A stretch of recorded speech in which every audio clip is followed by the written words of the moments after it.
할렐루야. 이 시간도 하나님을 예배하는 성도들을 주께서는 반드시 기억하십니다. 주님 주신 은혜 가운데 거하는 여러분들을 간절히 축복할 때 우리 오늘 엘리사가 요아스에게 복 주셨던 것처럼 그러한 은혜가 이 시간 여러분 모두에게 임할 수 있기를 간절히 빌고 소망합니다. 오늘 3월도 이제 절반이 흘러갑니다. 그리고 사순절도 오늘로 19일째를 우리가 보냈는데요. 여러분 삶의 변화를 원한다면, 여러분의 삶의 변화가 변화되기를 원한다면 진정 하나님 앞에 정직한 믿음으로 나아갈 수 있기를 바랍니다. 마음만 원인 것이 아니라 여러분들의 몸도 또한 삶의 자리도 진정 코람되어 하나님 앞이 되기를 소망합니다. 주 앞에 예배하는 여러분들과 주님은 함께 하시며 크신 역사를 바로 여러분들을 통해서 이루신다는 사실을 믿으시기 바랍니다. 오늘 말씀은 열왕기하 13장 이제 마지막 부분입니다. 14에서 25절까지 우리가 읽었는데요.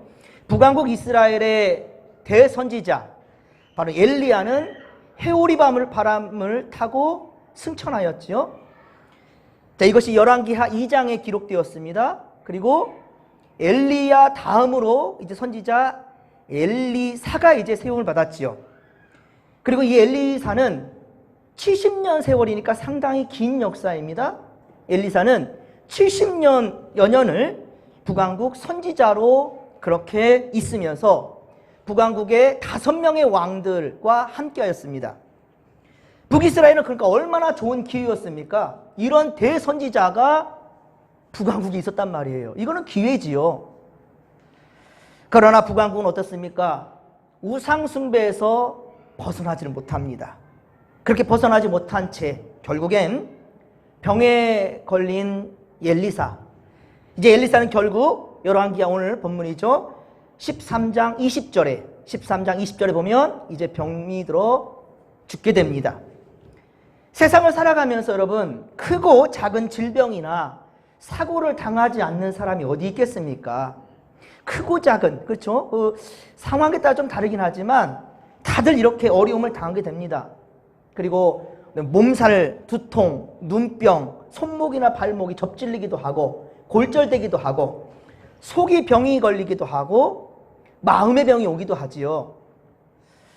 특히 사람이 늙어서 그리고 노환으로 그렇게 병약하게 되는 이것은 세상 어느 누구도 피해갈 수 없는 겁니다. 오늘 본문 14절에 보면 엘리사, 선지자 엘리사도 역시 병이 들었는데요. 안타깝게도 죽을 병이랍니다. 그리고 지금 엘리사는 지금 노년의 때입니다. 지금 70여 년을 지금 선지자로 지금 일을 했어요. 우리 북이스라엘에. 이에 이제 이스라엘 왕 요아스는 엘리사가 죽을 병이 걸렸다고 하니까 그에게로 내려가지요. 그리고 요아스는 그를 보고 어땠습니까? 눈물을 흘렸습니다. 우리가 흔히 악어의 눈물, 거짓적인 눈물을 말할 때 악어의 눈물이라 하지요. 하지만 사실 눈물은 진실된 겁니다. 요아스는 내 아버지요, 내 아버지요. 요아스는 선지자 엘리사를 향하여서 내 아버지라고 말하고 있어요. 아버지요, 내 아버지요, 이스라엘의 병거와 마병이요 라고 이렇게 고백하였어요. 그것은 선지자 엘리사의 영적 권위를 지금 인정하는 거예요. 예, 영적 권위를 인정하는 겁니다. 진실한 고백으로 보이지요. 선지자가 건강했을 때는 참 말 좀 제대로 좀 듣지. 엘리사 선지자가 좀 더 건강하게 그 사역을 할 때 말 들었으면 얼마나 좋았겠습니까? 하지만 그의 말에 청종하지 않았어요. 하지만 이제 막상 엘리사 선지자가 죽을 병에 들었다고 하니 이제 죽어 자기 곁을 떠나간다고 생각하니 요아스 왕도 불안했을 것입니다. 사실 선지자 바로 엘리사는 70여 년을 북왕국에 그렇게 선지자로 일하면서 어떤 군사력보다도 더욱더 막강한 그러한 병거였단 말입니다. 병기였어요. 막강한 그 무기였습니다. 엘리사는 북이스라엘이 괴롭힘을 당하는 모압으로부터 열왕기하 3장이죠. 열왕기하 3장에 보면 모압으로부터 그렇게 괴롭힘을 당했고 계속해서 괴롭힘을 받은 것은 바로 아람 족속이었습니다. 아람 족속에 의해서는 6장, 열왕기하 6장에 보면 2번에 걸쳐서 그들이 쳐들어왔지 않습니까? 이 모든 것을 바로 엘리사 선지자가 막아내는데 그의 의지, 바로 민족과 나라를 구하려는 그 마음과 하나님의 의지가 함께 보였습니다. 무엇보다 하나님께서 바로 선지자 엘리사의 기도를 항상 들어주셨다라는 것을 요아스 이 왕은 똑똑히 보았고요, 믿었던 것입니다. 엘리사 저가 기도하는 것은 하나님이 들으시는구나 라는 것을 알았어요. 그런데 이제 그 엘리사가 죽을 병에 들었다니 이제는 정말로 두려웠던 것이지요. 그렇습니다. 그러나 우리 11절에 우리가 앞에 보았던 것처럼 열왕기하 13장 11절에 보았듯이 요아스는 어떻습니까? 하나님 보시기에 악을 행한 자였어요.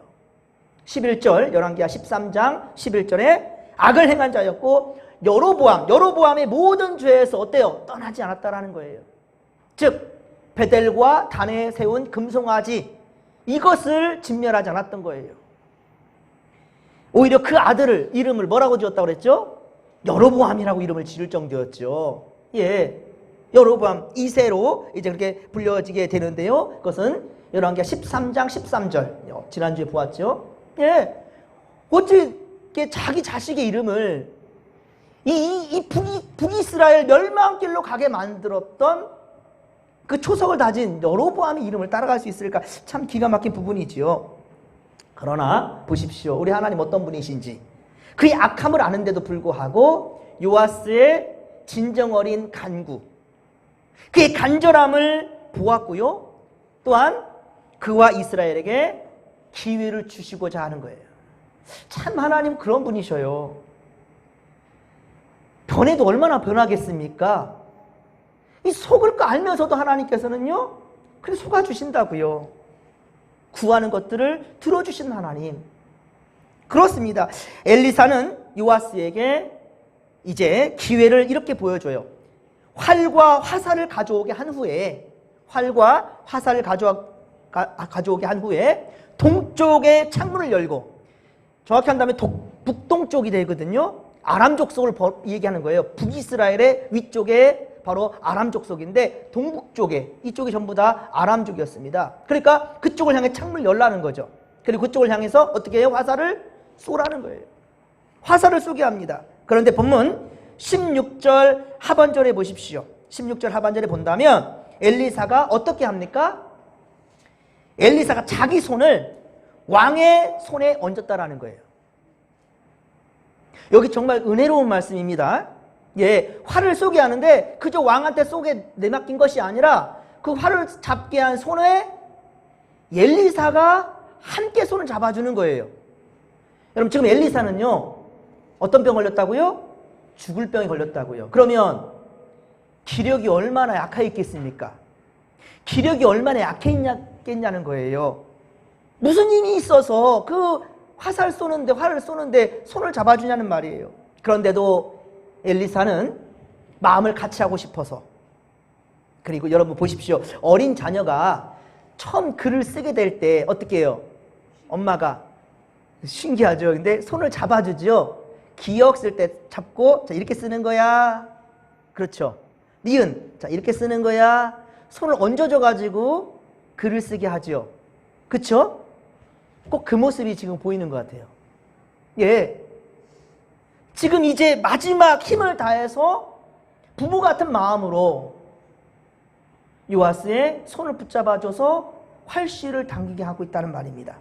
과연 엘리사가 북왕국 이스라엘과 북왕국 선지자로서 엘리사가 얼마나 그 나라와 민족을 사랑했던지, 예, 플러스 하나님께서는 간구하는 자에게, 진실로 간구하는 자에게 어떻게 응답하는지, 그것을 바로 엘리사 선지자를 통하여서 똑똑히 지금 그 모습을 보여주는, 그렇죠? 그의 진심을 알 수 있는 대목이지요. 하나님의 마음을 알 수 있는 대목인 거예요, 오늘. 그렇죠? 17절에, 오늘 보면 17절, 열왕기하 13장 17절에 요아스가 곧 활을 쏘자, 자 엘리사는 이제 그 의미를 얘기해 줍니다. 여호와의 구원의 화살이라는 거예요. 여호와의 구원의 화살, 곧 아람에 대한 구원의 화살이니 왕이 아람 사람들을 멸절하도록 치게 될 것이다 라고 얘기해 주는 거예요. 예. 이게 먼저 답을 다 알려주는 게 아니에요. 그렇죠? 그럼 우리 인생은 로봇과 같은 거예요. 예. 어떤 이들은 그래요. 에덴 동산에 그 선악을 알게 한 과일 안 먹게 막았으면 되는 거 아니냐. 왜 그렇게 먹게 해가지고 이 땅에 이 인류에 죄가 들어오게 했느냐라고 얘기해요. 그런 사람도 있어요. 여러분들은 컴퓨터 로봇가 되고 싶습니까? 다 프로그램대로 움직이는 것? 하나님은요, 자원하는 마음을 원하셔요.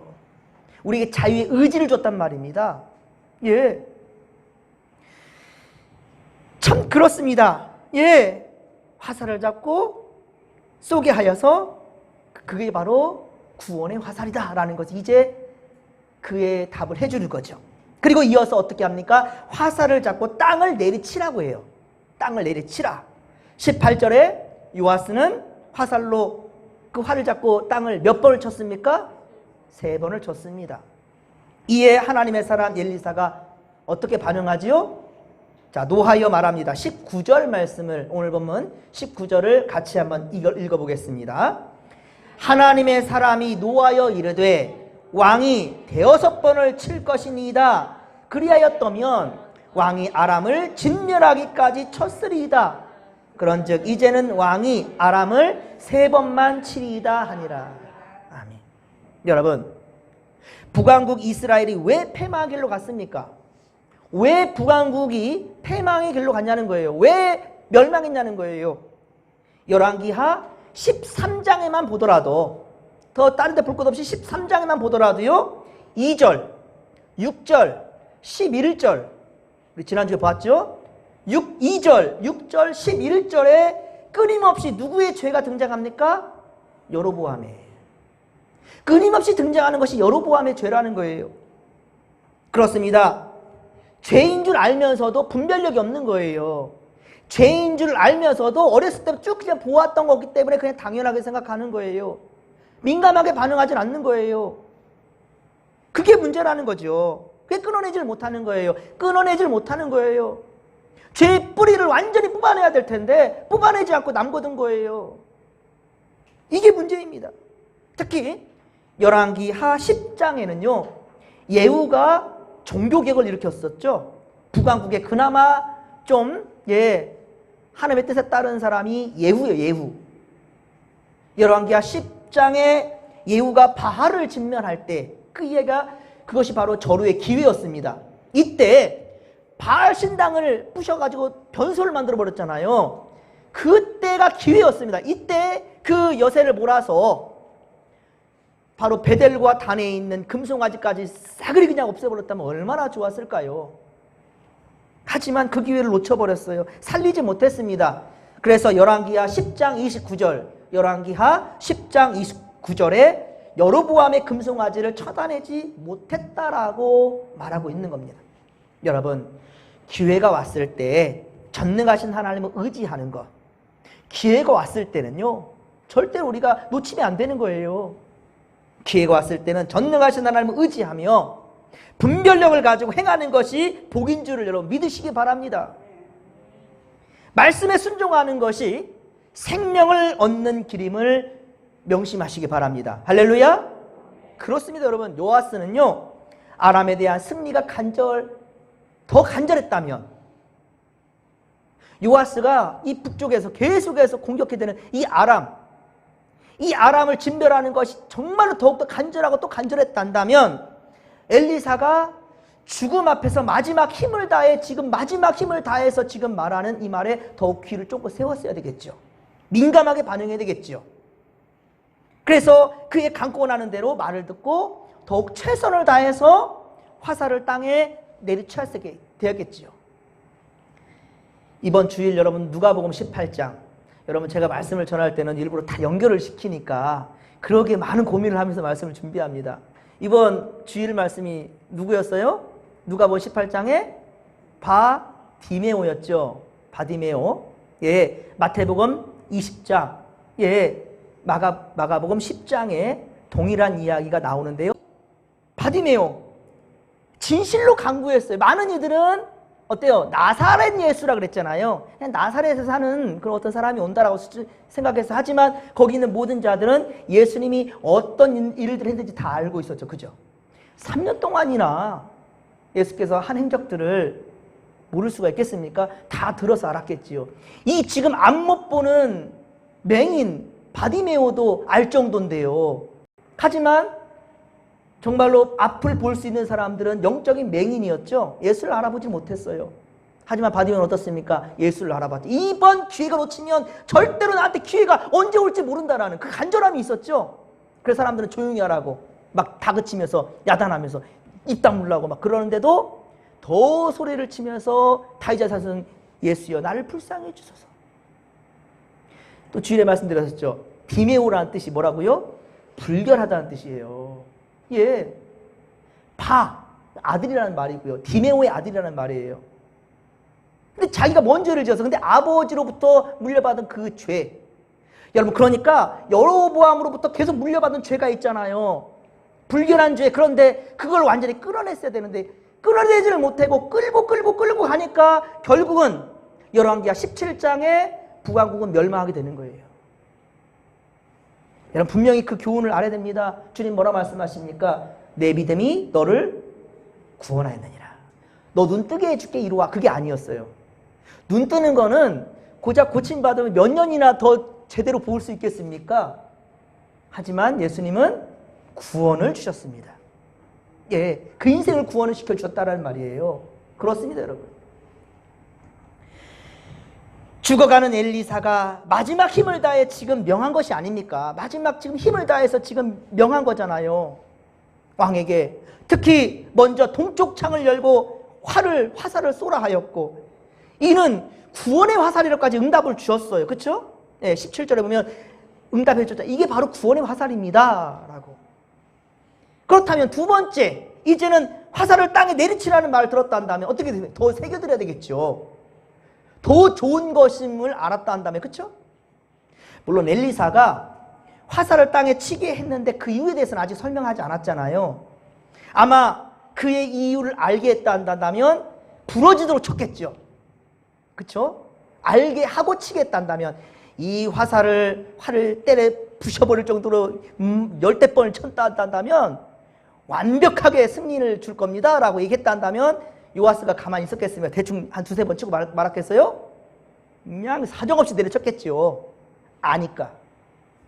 하지만 그러지 않았다라는 거예요. 여러분, 그러니까 믿음이라는 거는요, 아직 되지 않을 것, 아직 되지 않은 거예요. 아직 응답이라는 거, 우리가 생각하는 그 응답은 아직 이루어지지 않을 때 그것을 믿음의 눈으로 바라보고 확신 갖는 겁니다. 할렐루야. 그래서 믿음장 11장, 히브리서 11장 1절에 흔히 말하는 거예요. 믿음은 바라는 것들의 실상이라고 그랬지 된 것의 실상이라고 말하지 않잖아요. 바라는 것, 우리가 바라는 것들의 실상이 뭐다? 믿음이다라고 말하는 거예요. 아직 보지 않은 거예요. 근데 그게 증거래요. 이게 믿음이라고 분명히 말씀하잖아요. 그렇습니다, 여러분들. 우리 사순절 기간 동안에 우리가 경험해야 될 것이 그거라는 말입니다. 예? 아직 이루어지지 않은 것, 되지 않은 것, 하지만 믿음의 눈으로 바라보는 것들에 여러분들 한번 목숨 걸어보라는 거예요. 바디메오처럼 다 집중할 겁니다. 근데 뭐예요? 디메오예요. 불견한 자예요. 그 이름, 그 사람을 볼 때마다 자기가 얼마나 창피할 수 있겠습니다. 아, 그거 중요하지 않았어요. 하지만 바디메오에게는. 그 다음 누가복음 19장에 누가 나온다고 그랬죠? 삭개오. 삭개오가 누굽니까? 장이에요, 장. 그것도 세리장이에요. 그런데도 자기는 어때요? 체면, 그런 거 체릴 필요가 없는 거예요. 예수님 보고 싶은 마음만 굴뚝 같았고요.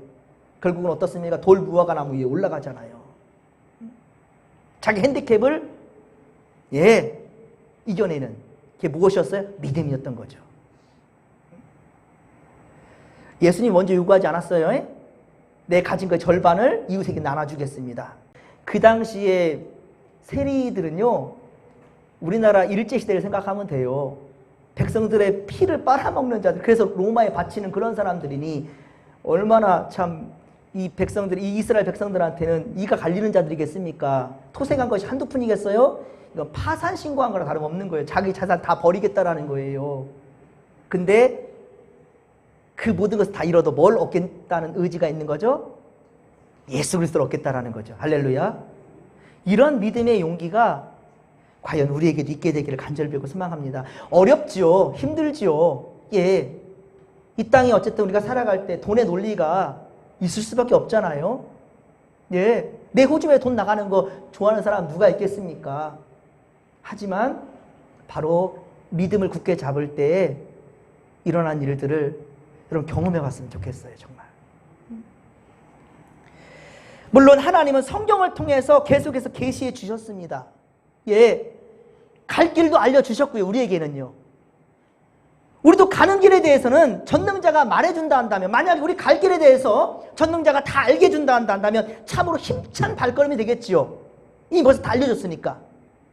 하지만 어때요? 우리는 한 치 앞도 알 수 없는 가운데 특별히 고난의 길이 연속이기도 합니다. 그렇죠?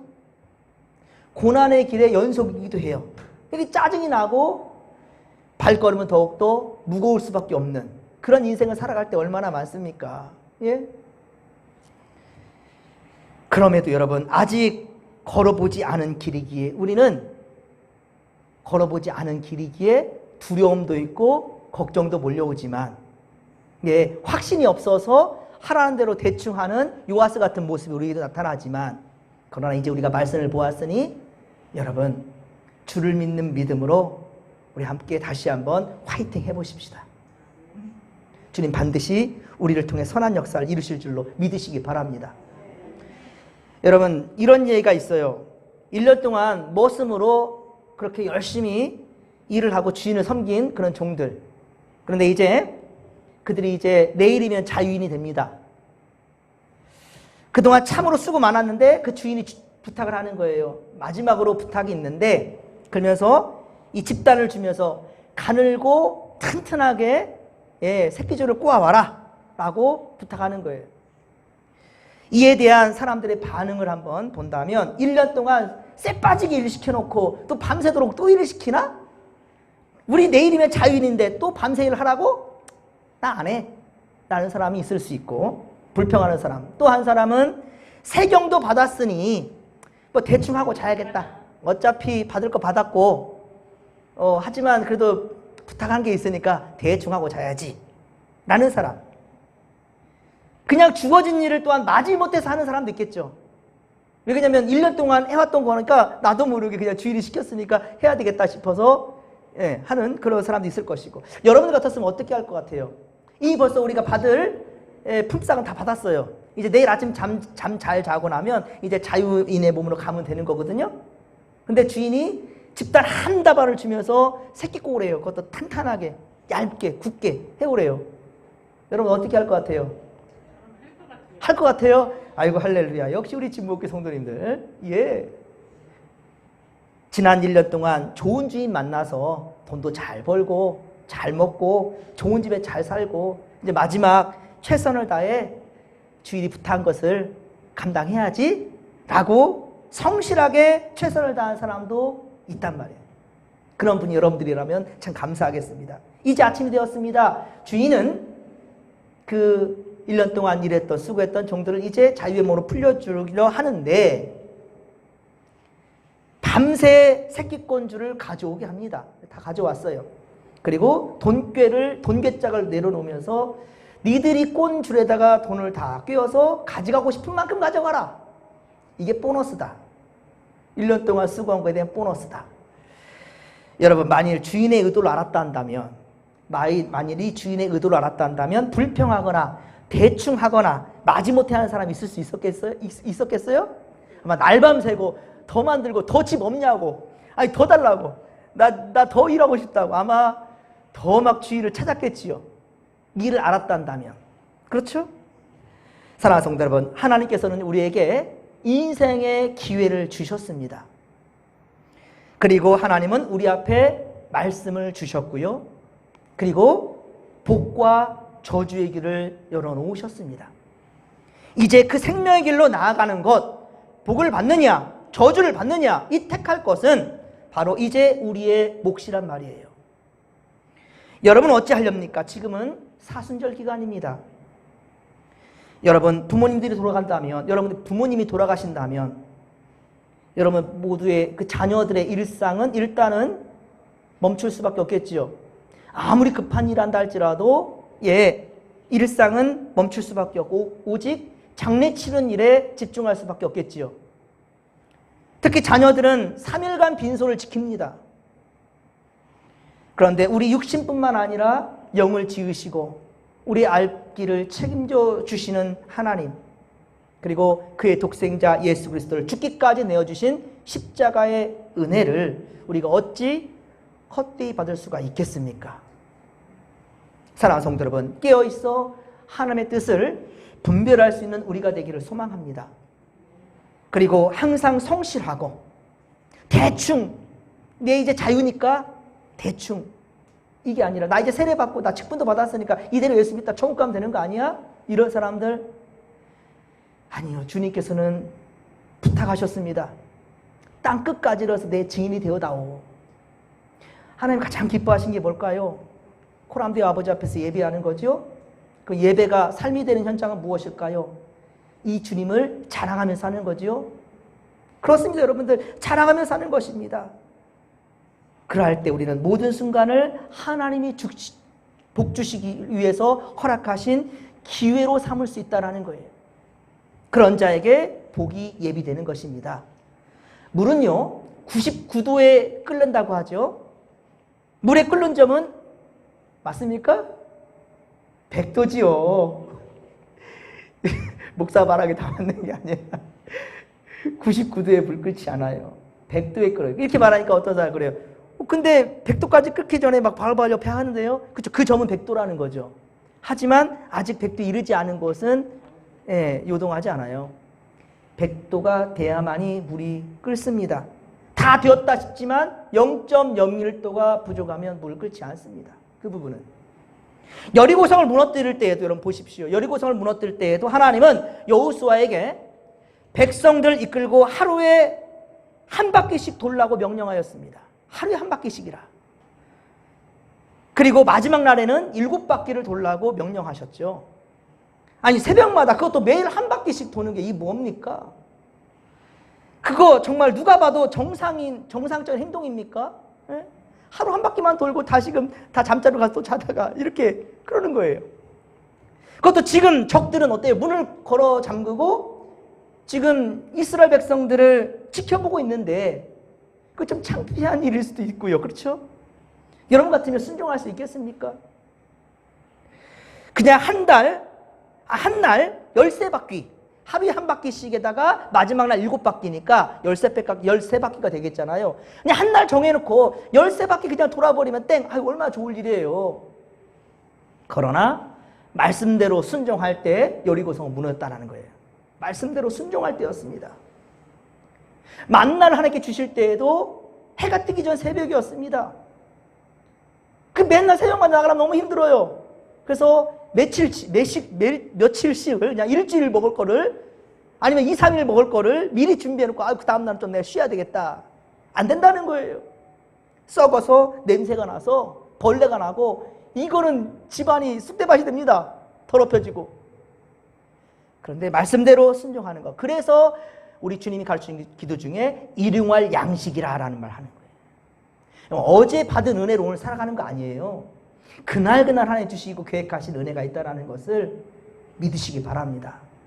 그날 하나님 예비하신 것이 있다는 거예요. 요아스는 이 기회를 살리지 못했습니다. 결국 25절에 보십시오. 아람왕 베나닷을 3번 쳐서 무찌르고 예전에 빼앗겼던 그 이스라엘 성읍까지도 모두 되찾게는 되었지만은 거기까지였습니다. 거기까지예요. 열왕기하 17장에 결국 북이스라엘은 완전히 멸망하게 됩니다. 사랑하는 성도 여러분, 인생에 특별한 기회는 그리 많지는 않습니다. 기회는 오는데 특별한 기회는 많이 오질 않아요. 그런데요, 특별한 순간만을 생각하면서 감나무에서 감 떨어지기만을 바라고 있는 거 하나님 원치 않으십니다. 하나님이 원하시는 거는요, 매 순간 기회로 만들라는 거예요. 할렐루야? 왜 그렇습니까? 주님이 나와 함께 하시기 때문에. 이거보다 더 큰 기회가 어디 있습니까? 특별한 기회다라고 생각하는 거 그렇지 않다라는 거예요.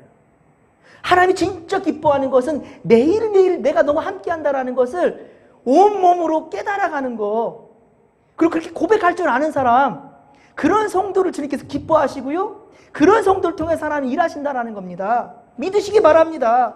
그렇습니다, 여러분. 매 순간 하나님 주신 기회로 여기고 기회다라는 거예요. 지금이 기회라는 거예요. 지금이. 이 때를 따라 성실함으로 최선을 다한다면 우리는 하나님께서 예비하신 그 복을 내일이 아니라 오늘 받게 된다는 사실을 믿으시기 바랍니다. 하나님 주신 기회를 결코 그래서 놓치지 마십시오. 오늘도 어때요? 다시 올 수 없는 오늘이었잖아요. 오늘 다시 오지 않아요. 예. 제가 지금 여러분 앞에서 하나님 말씀 전하는 이 순간, 이 시간도 다시 오지 않아요. 다음 주 수요예배가 있다고요? 이 말씀 이대로 토시 하나도 빠지지 않고 이렇게? 아닙니다, 여러분. 절대 이날, 이 순간 오지 않아요. 다시 오지 않습니다. 내일은 또 다른 내일일 뿐입니다. 변화를 원한다면 여러분, 변화를 원한다면 간절히 사모하시기 바랍니다. 할렐루야. 간절히 사모하십시오. 사모하십시오. 그리고 믿음으로 행하십시오. 그럴 때 행함이 없는 믿음은 죽은 것이라는 거예요. 머리로만 알고 있는 믿음은 오히려 우리를 교만하게 만듭니다. 예. 그러나 주님 주신 말씀에 겸손함으로 한 발 떼는 그 순간 주님은 우리에게 올인한단 말이에요. 근데 우리는 하나님께 어때요? 올인하지 않지요. 예, 아까워서. 모든 것이 아깝거든요. 올인하지 않습니다. 하지만 우리 오늘 보십시오. 요아스. 자기 자식을 여로보암이라고 이름을 지을 정도고 자기 죄를 회개하지 않아요. 그런데도 불구하고 간절함으로 구하니까 하나님 속아주잖아요. 하나님 참 바보 같아요. 정말 바보 같아요. 그런데 여러분들, 부모된 여러분들, 그리고 이미 가신 여러분들의 부모님들 한번 생각해 보십시오. 얼마나 바보 같습니까? 매일 속아주잖아요. 매일 속아주었고 또 속아주고 앞으로도 속아줄 거잖아요. 한마디 말하면 그냥 빵긋 기분이 좋아지잖아요. 엄마 사랑해, 아빠 사랑해, 사랑해요 라는 말 한마디에 그냥 무너지지 않아요? 그런 분이 오늘 하나님이시라는 거예요. 여러분 같았으면 요아스의 기도를 응답해 줄 것 같아요? 엘리사는 지금 분노하면서도 야, 더 때리지, 3번으로 끝나냐 이런 건데, 그럼에도 불구하고 하나님은 그에게 뜻한 대로 그대로 역사를 이루신다는 겁니다. 여러분, 우리 아직 살아보지 않은 내일, 그리고 앞으로 우리 모든 순간순간을 기회로 삼으시고, 아니요, 내일이 아닙니다. 지금 이 순간 하나님 내게 주신 기회 놓치지 않기를 주님의 이름으로 간절히 축원합니다. 좋으신 하나님 고맙고 감사를 드립니다. 하나님 기회를 주신 주님 감사합니다.